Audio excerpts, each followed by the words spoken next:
శనీశ్వరుడు చాలా విషయాలలో ప్రభావాన్ని చూపించేటువంటి గ్రహం.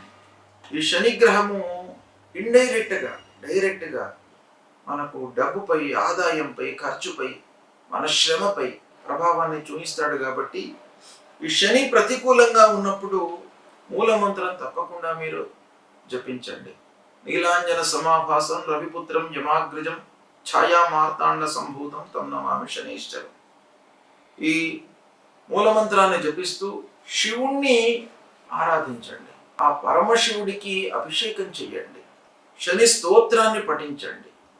శివ పూజ మూలకంగా మీకు అద్భుతాలు జరుగుతాయి. ఆ శివుణ్ణి నమ్ముకొని ప్రతినిత్యం కూడాను దైవారాధన చేస్తూ శివాలయానికి వెళుతూ ఆ శంకరుడిపై ఒక బిల్వదళాన్ని ఉంచి మీరు నమస్కారం చేసుకున్నట్టయితే మహద్ ఆనంద పరవశుడైనటువంటి ఆ శంకరుడు మిమ్మల్ని అనుగ్రహిస్తాడు.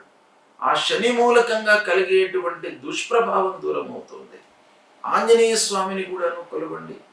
భయము, ఆందోళన ఇవి లేకుండా మిమ్మల్ని కాపాడుతాడు. నల్లటి వస్త్రము, నల్లని నువ్వులను దానంగా ఇవ్వండి. ఇంద్రనీలాన్ని ధరించండి. ఇవి చేయడం మూలకంగా శని యొక్క ప్రభావం తగ్గుతుంది.